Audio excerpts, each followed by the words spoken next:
Howdy, lieutenants and economists. The most volatile, evil, disgusting things on the planet, humans.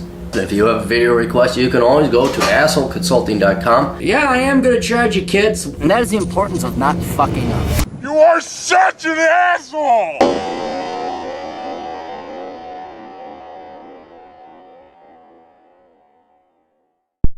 Hey everybody, the old captain here, and we got a video request. If you have a video request, you can always go to assholeconsulting.com, and I'll put one together for you. Hey Cappy, for a good portion of my life, I've lived in a small town in rural Ontario, which is surrounded by farms. I went to school with several farm kids, and I found that they subscribe to the idea of farmers feed cities, with no consideration of food processing or the manufacturing necessary for the level of mechanization that goes into a modern farm.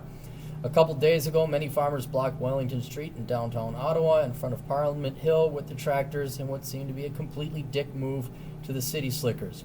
It was really about the government's inability to say anything about the Trans-Pacific Partnership and the changing of the Milk Marketing Board, but as I believe in free markets, I think the Marketing Board will be obsolete in a time like this when you're dealing with countries like America, Australia, China, and now New Zealand. As someone who works in Ottawa, I was pissed. I made a Facebook post which basically bitched out the farmers' behavior, saying they made asses of themselves. I got into several retarded arguments with farmers, and they all really said was, we work hard and long hours, we face many dangers in our jobs, and show me respect.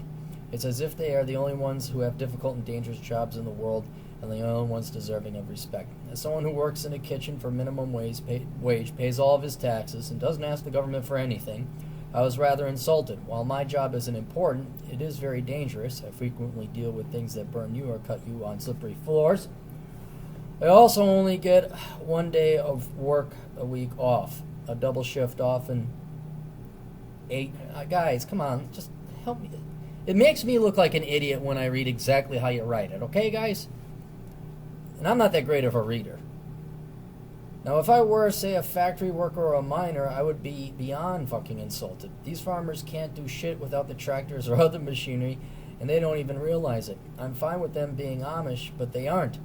So, Cappy, how do I deal with this whole situation? Do I simply not talk to farmers anymore, or do I keep arguing with them, or alternatively, am I wrong for thinking and should just admit it?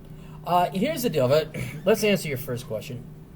Is it worth your time to get angry at these people?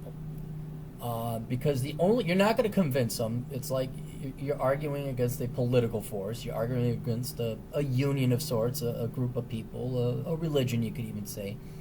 And they're never, ever going to self-critically think of themselves. And so this is kind of the epiphany I had several years ago. It's like, am I ever going to convince anyone? And if I'm not, it's foolish of me to argue with them and try to debate them and reason with them. So now I do one of two things. I either ignore them, or depending on my mood and how sober I am, I just piss them off. So it really is up to you. If it's worth your time, keep in mind you can ruin somebody's day and put them in a bad mood by just ripping on them. Just, calling an ugly woman fat. Just one lady we were driving, she was driving so slow, and I pulled up next to her. I said, you drive like fucking shit. And it was worth it because she was delaying my day. So it's up to you. Now, keep in mind there's an element of hate and anger that goes into it, and anger could burn your soul out because you got to get riled up and get angry yourself. So, but that doesn't mean sometimes. Now I'm more flippant about it, but I love mocking and ridiculing leftists on my blog occasionally. I love gizzling the goozle of the virgin cows and all that other stuff. But that's just more fun. That's like poking a badger with a spoon in a cage. That's kind of fun. But is it worth your time is what you got to figure out, okay? That's what you really got to do. Otherwise, you are right. A lot of these people, they're in their little echo chamber, and they don't know. Like, these farmers really do think they work hard, and they probably do. Farming isn't exactly the easiest, but they're delusional about thinking that no one else works as hard as them. As you pointed out, you work in fast food or culinary. There are miners and people who have much more dangerous jobs, so that is all true. But let them make douche moves like that. Like recently, it didn't happen, but Black Lives Matter in Minneapolis, we had the Minneapolis Marathon, the Twin Cities Marathon, and they were going to block the finish line at the 25th mile. And everyone was up in arms, and it's one of those things like, whoa, let them. And then you're going to see their true colors. not pun not intended. Because if you think this has anything to do with race relations, it has nothing to do. It's just a bunch of assholes cowardly hiding behind the hashtag of Black Lives Matter, who just want to ruin fun for everybody else. Who, especially, I mean, you think marathon runners, like, good Lord, you know what it takes to train like that? I mean, it was and who hates runners? It's not like runners are, they kind of keep to themselves. Like, why, it's like picking on Canadians. Why would you pick on Canadians? They kind of keep to themselves.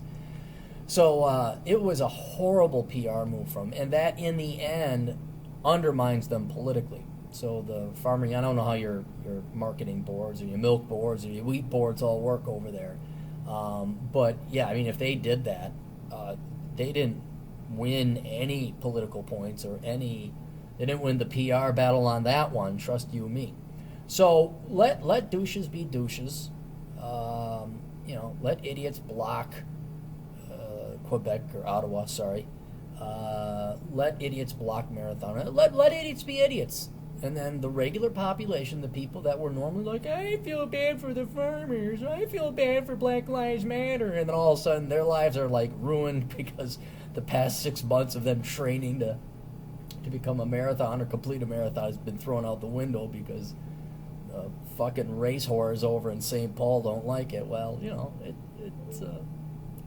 they'll fuck it up themselves. And you have to also realize these are miserable people. Intellectually dishonest people are miserable people because they always have to come up with an explanation or an excuse or a reason that they're not doing as well as they thought they should.